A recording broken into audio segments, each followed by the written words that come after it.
breastplate is gone. We just got a helmet on. We've been saved. And guess what? Underneath, we're butt naked.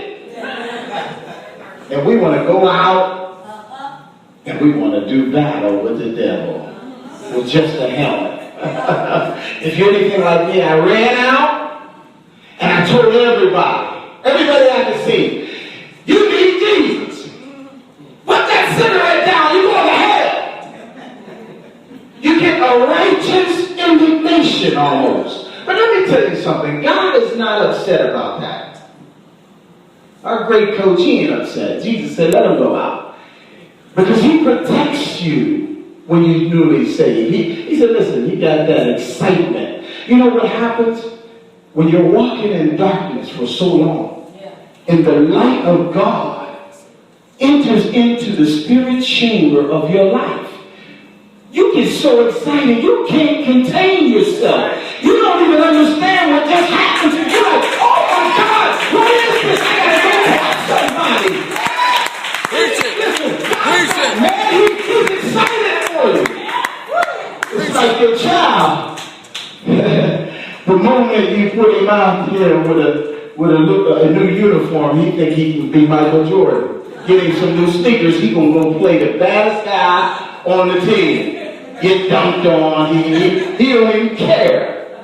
Because he's excited. When the spirit, life-giving light of Christ floods your life, you'll run and tell somebody about Jesus. But as your mind starts getting renewed, how does it happen? Well, the first thing that's going to happen is you're going to go run out there and then you're going to get beat up.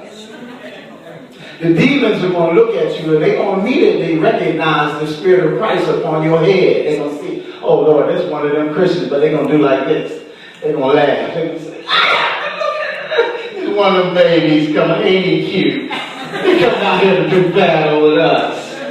He don't even know he's full of darkness. He got no peace. He got no righteousness.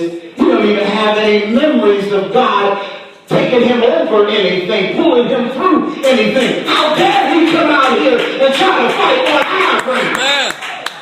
But we're going to toy with him for a little while. How many of you know the demons is laughing and desiring to destroy you? But God said, no. He's like a father who wants to toughen his son up. He lets him go and fight a little boy that's a little tougher than him. Daddy knows that boy's going to whoop his behind, but Daddy ain't going to let him get hurt too bad. Yeah.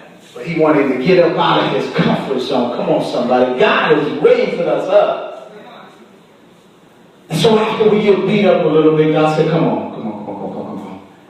You're not ready to be out there on the devil's turf. What I need you to do is I need to put you in Bible study.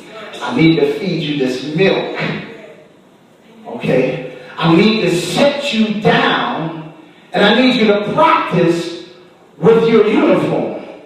That shield of faith, I need you to pick it up. I need you to get your arms strong.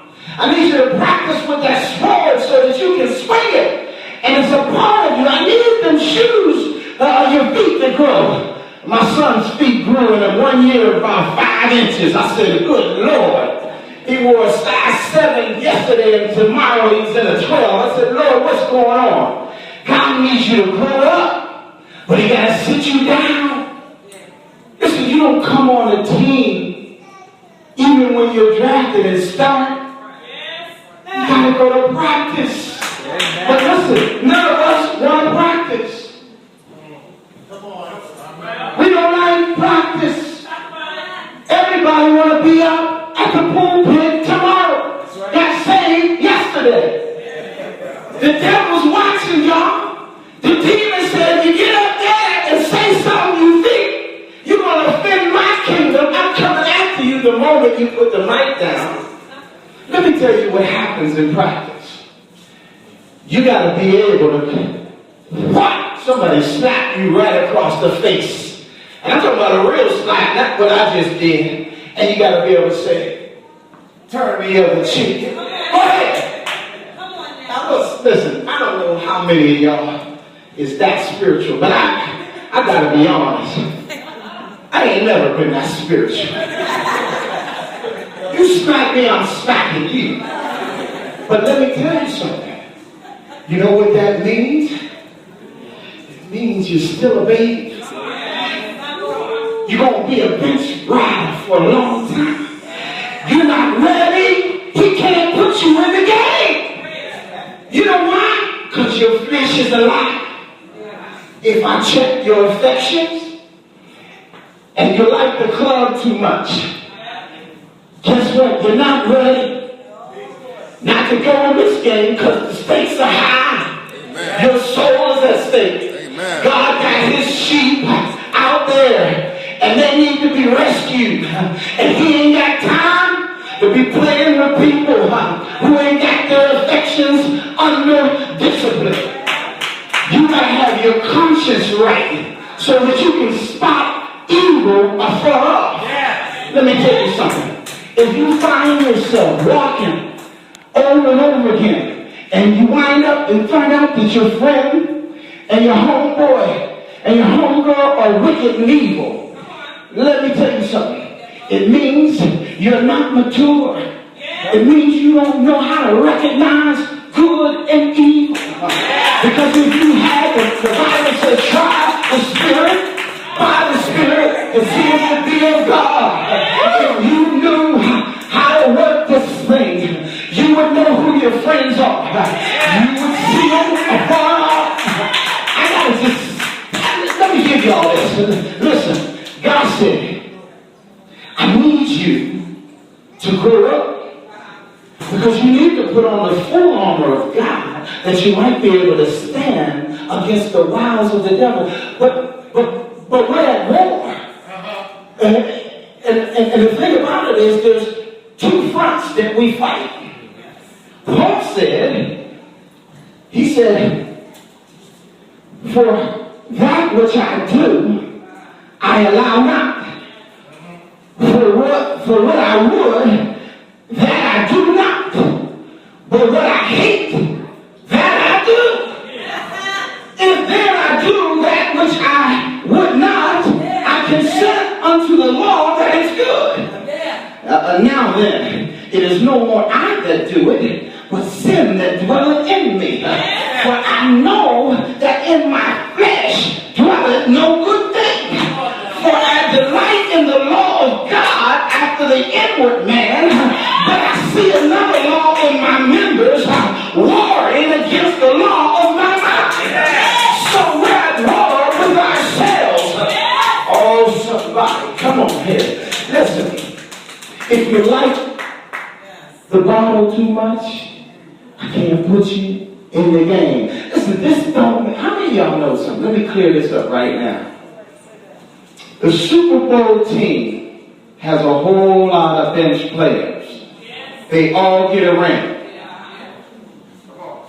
But I guarantee you, nobody knows the name of the bench players. That's right. That's right. Amen. And now watch this. There was a certain 7 sons of Sceva. And they saw Paul casting out devils. And they said, I want to do that. I want to be a starter like him. And they walked up to the man filled with demons and they said, we charge you in the name of the Jesus whom Paul preached. And the demons spoke and said, Jesus we know. And Paul we know. And Pastor Butler we know. And Deacon Howard we know. And Brother Luke we know. But who are you? And he jumped on them. And he said he tore them to pieces. And they left out of the house beaten and sore. I say that to you to say this. They don't even know your name. The demons in this area don't even know your name. Why? Because you're on the bench, and you've been on the bench, and you're on the bench because you won't practice, you won't study, you won't come to church, you won't pray.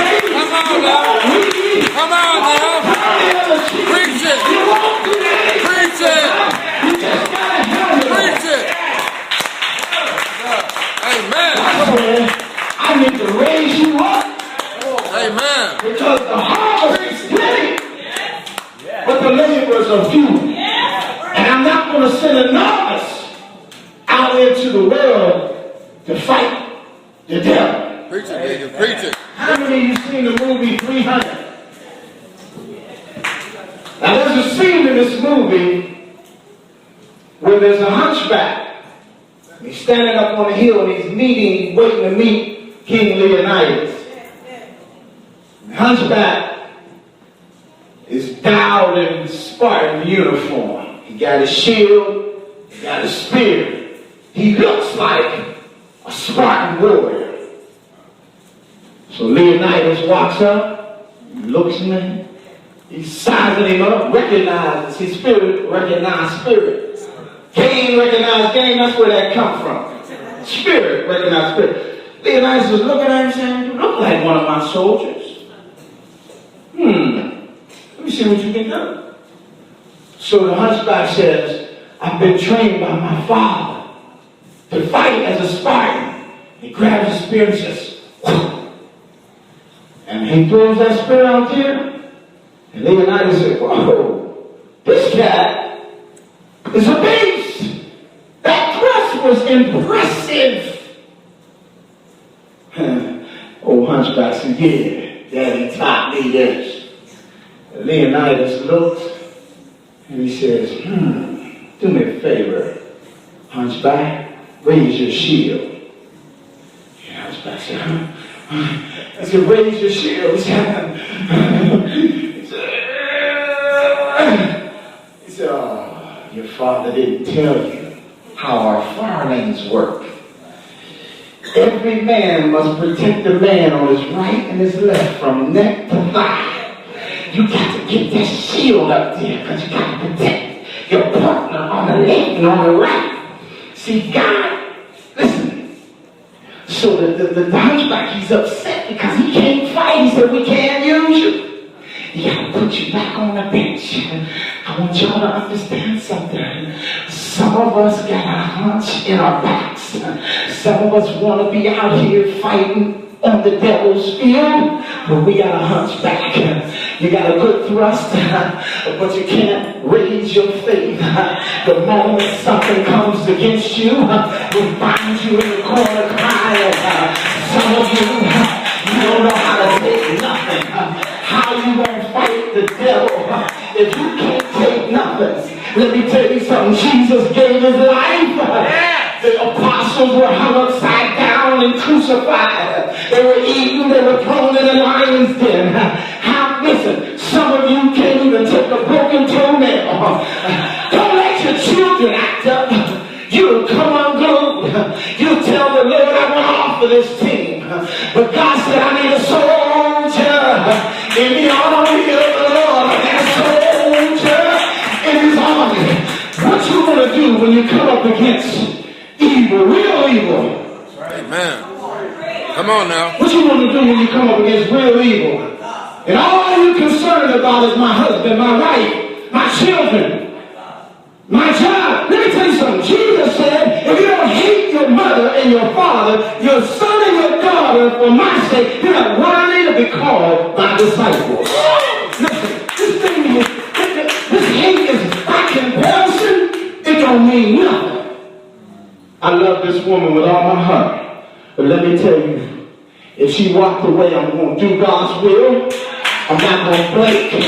I'm not going to fade. You're not going to see me down crying because I got work to do. I want to be a starter and I want to be an MVP player. That means I got to go through something. It means I got to wear everything in this earth as a loose garment. I'm ready to come out of it quickly. Like the movie Heat. Don't get attached to nothing you can't get away from in 30 seconds.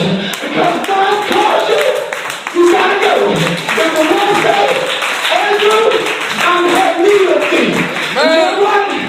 Where do you want me to go, Lord? Because I'm ready, I'm willing, and I've been practicing. Amen. I got my shield, and let me tell you something. My shield is part of my armor. I've been working this thing out, y'all. So y'all didn't even recognize I got my Muay Thai skills, you know. I can jab. I got my uppercuts. I can practice. We used to do it in the mirror, right? Okay? Don't mess with me. I've been practicing all night. All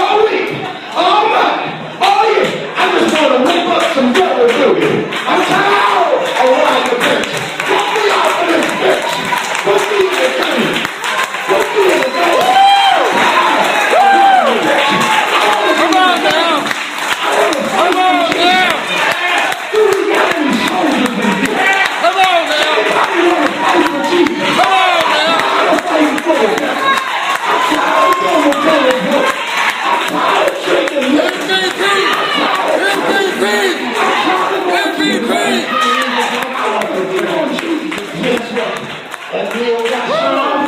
They said, we're going to test Neil. They put him up on a building, told him to jump to the other one. He fell down. He said, he ain't ready. They took him back to the gym. They started showing him the Muay Thai. They started showing him the Jiu-Jitsu. They started showing him how to throw the uppercut. Boom, boom. And all of a sudden, they said, we're going to test him again. They put him out on the street, and they said, go to war. And how many of them Leos started whooping up on them cats? He all of a sudden, they said, oh, this thing feels good. He's beating up on these demons. And Neil's feeling pumped up. And all of a sudden, Neil said, you know what? I can do this. And he goes back to Morpheus and he said, it ain't nothing. It ain't all that. He's